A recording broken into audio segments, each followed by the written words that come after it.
Good morning, welcome back to another new blog. তো আশা করি সকলে ভীষণ ভালো আছো। আমি নিজেও ভীষণ ভালোই আছি। তো সকালবেলায় স্নান সেরে চলে এসেছি রেডি হতে। কেন? আজকে যে 5 সেপ্টেম্বর স্কুলে টিচার্স ডে, আর আমার প্রথম বছর টিচার্স ডে। তো ভীষণ এক্সাইটেড। জীবনে প্রথমবার এর স্বাদ সত্যি কীরকম হতে চলেছে সেটা তো আমার কাছে একটা নতুন অভিজ্ঞতা। তাই আমি সত্যি খুবই এক্সাইটেড ছিলাম, কি হবে না হবে, একটা আলাদাই ব্যাপার কাজ করছিল, একটা আলাদাই উৎসাহ কাজ করছিল যে সারা জীবন সেলিব্রেট করেছি আমার শিক্ষক গুরুদের জন্য, আজকে আমাদের জন্য বা আমার যে কলিগস রয়েছে তাদের জন্য সকলে সেলিব্রেট করবে, আমাকে কেউ স্পেশালভাবে ফিল করাবে, সেইটা ভেবে আমার আরও ভালো লাগছে। একদম রেডি হয়ে গেছি স্কুলে যাওয়ার জন্য। তো আজকে বাচ্চারা অনেক কিছু সারপ্রাইজ তো প্ল্যান করেছে, আগেই বললাম। তো গিয়ে স্কুলে দেখা হচ্ছে, আর কি কি করছি না করছি, ওরা কি কি প্ল্যান করেছে সবটা তোমাদের সাথে শেয়ার করব, কারণ আজকে আমি নিজে ভীষণ রকম এক্সাইটেড। ফার্স্ট ডে বলে কথা লাইফের। তো চলো এখন আসি, বেরিয়ে যাই, স্কুলে লেট হয়ে যাচ্ছে, গাড়ি চলে আসবে। চলো গিয়ে দেখা হচ্ছে। স্কুলে পৌঁছতে এই খুদেগুলো হ্যাপি টিচার্স ডে উইশ করতে চলে এসছে, আর ভর্তি করে গিফট নিয়ে চলে এসছে। আর এটা ছিল ক্লাস 7।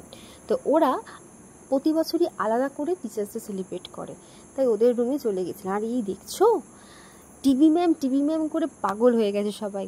এরা হচ্ছে আমার এক একটা সম্পদ, এদের জন্যই এত কিছু। সত্যি থ্যাংক ইউ সো মাচ। আর কত কুচিয়ে কাঁচা ছানা পোনা সবাই এসে হাজির। আর এই হচ্ছে স্কুলের সমস্ত টিচারদের সাথে আমাদের টিচার্স ডে সেলিব্রেশন চলছে। আর ওরা যে এত সুন্দর করে সবটা অ্যারেঞ্জ করেছে, এত ভালোবাসা দিয়েছে, তার জন্য সত্যি ওদেরকে থ্যাংক ইউ।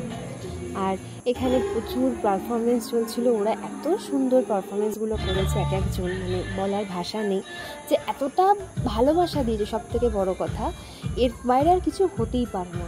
গিফট এই সমস্ত অ্যারেঞ্জমেন্টের পরে এগুলোকে একটা ইমোশন, একটা প্রাপ্তি প্রত্যেকটা টিচারের কাছে। তো সকলের জন্য অনেক অনেক ভালোবাসা। আরও অনেক বছর যেন এইভাবেই আনন্দ পেতে থাকি, এই দিনটা আরও স্পেশাল হয়ে উঠুক। দেখো, তোমরাও দেখো ওদের পারফরমেন্সগুলো, সকলের সাথে শেয়ার করছি কত আয়োজন করেছে। আর thank you Educare International School, যেটা না থাকলে হয়তো আমি আজকে নিজেকে খুঁজে পেতাম না, সব থেকে বড় কথা। Thank you so much.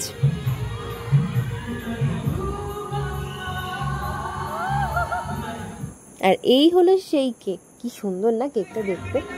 ও সেই একটা অভাবনীয় মুহূর্ত যে আমরা সকলে মিলে একসঙ্গে কেক কাটছি। আর এটা হচ্ছে ওরা গিফট দিয়েছিল, আর প্রচুর গেমস খেলা হয়েছে, প্রচুর মজা হয়েছে।